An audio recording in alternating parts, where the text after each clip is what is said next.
Bonjour, dans cette capsule, nous allons traiter l'exercice 3 de la série numéro 3. Exercice. On propose d'étudier l'oscillateur sinusoïdal de la figure 3A ci-dessous.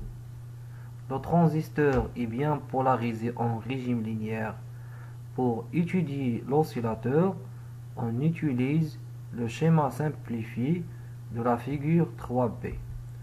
Le circuit de polarisation de la base n'est pas représenté, son influence étant négligeable à la fréquence d'oscillation.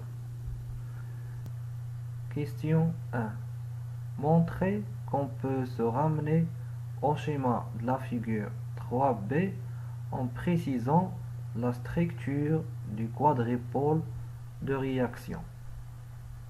L'objectif de cette question, c'est de montrer que le schéma de la figure 3A peut se mettre sous forme d'un nouveau schéma qui assemble une chaîne directe et une chaîne de réaction. En effet, si on ne tient pas en compte du circuit de polarisation dans la représentation, le schéma de la figure 3A peut être simplifié comme suit.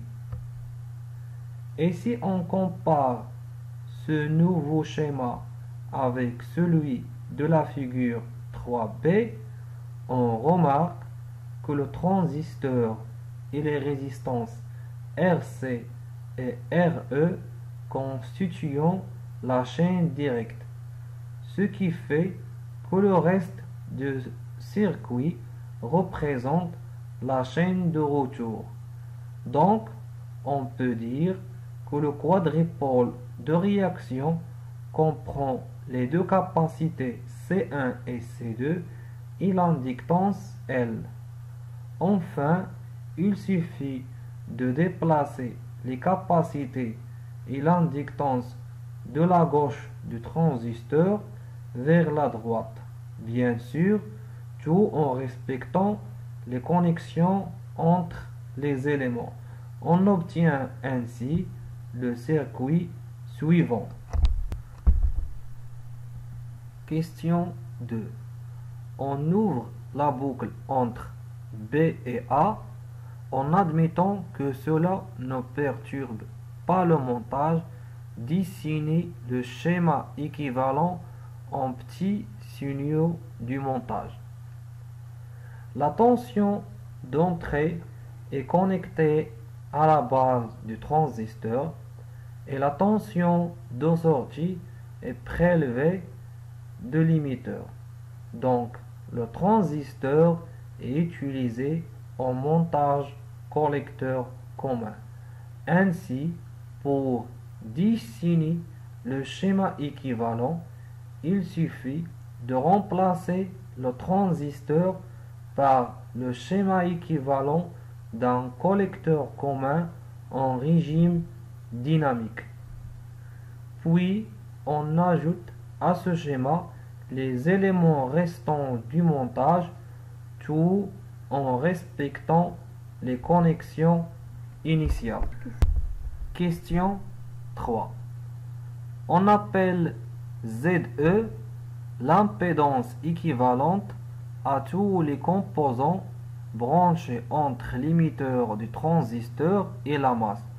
En régime sinusoïdal, exprimez la fonction de transfert T1J ω en fonction de RBE, bêta et Z.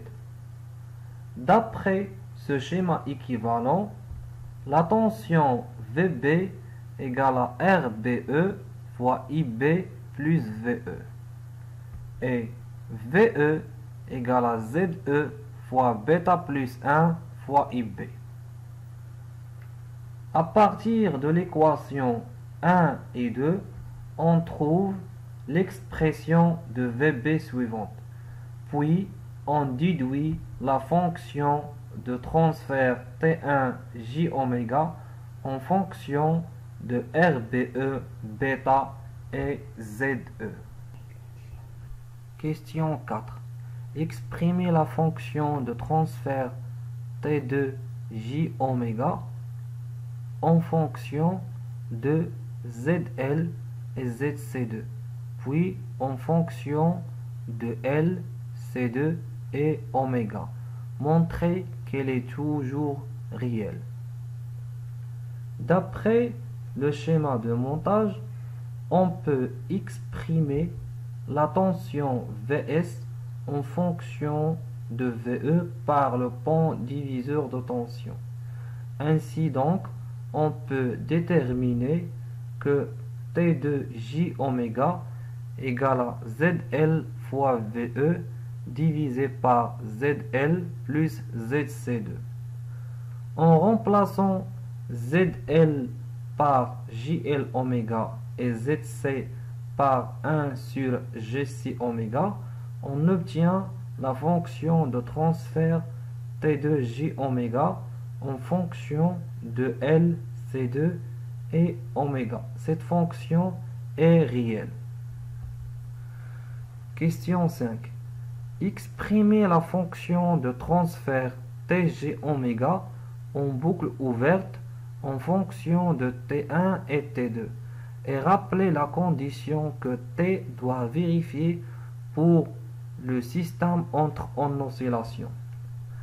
D'après le schéma de montage, la fonction de transfert en boucle ouverte TG oméga égale à Vs divisé par Vb. En fait, on peut introduire VE dans l'expression. On trouve que TG oméga égale à T2 fois T1. Afin que le système entre en oscillation, il faut que TJ oméga 0 égale à 1. Question 6. Montrer que la condition TG oméga 0 égale à 1 impose que T1 soit réel et que T1 est réel uniquement si ZE est réel. Nous avons montré que T égale à T1 fois T2 égale à 1. Et puisque T2 est réel, donc T1 doit être aussi réel. Et pour que T1 soit réel, il faut que ZE soit aussi réel. Question 7. Vérifiez que ZE est réel lorsque l'impédance d'entrée du quadripôle de réaction est infinie. On déduit que la fréquence d'oscillation possible est donnée par la relation ZC1 plus ZC2 plus ZL égale à 0. L'impédance équivalente à tous les composants branchés entre l'émetteur du transistor et la masse, c'est ZE qui est égal à RE parallèle à ZER, avec ZER, c'est ZC1 parallèle à ZC2 plus L. En fait, si l'impédance ZER est infinie, alors ZE est réel. Nous avons démontré que le système entre en oscillation lorsque ZER est infini. Et pour que ZOR soit infini, il faut que ZC1 plus ZC2 plus ZL égale à 0. À partir de cette équation, calculer la fréquence d'oscillation F0 en fonction de L, C1 et C2. Pour calculer la fréquence d'oscillation F0, on utilise l'équation ZC1 plus ZC2 plus ZL égale à 0. Dans cette équation, on remplace chaque impédance par sa formule et après, on détermine la fréquence d'oscillation F0. Question 9. Quelle est la condition de démarrage des oscillations? Pour assurer le démarrage des oscillations, on augmente un peu le gain de la chaîne directe. Donc, la condition de démarrage des oscillations impose que le modèle de TJ oméga 0 doit être supérieur à 1. En remplaçant dans cette condition oméga 0 par sa valeur, on détermine la condition de démarrage des oscillations qui consiste que RBE divisé par RE doit être inférieur de bêta plus 1 multiplié par C1 sur C2. On passe maintenant à la dernière question de cet exercice. Calculer la valeur numérique de la fréquence d'oscillation F0 et la condition sur le gain en courant bêta du transistor pour que l'oscillateur démarre.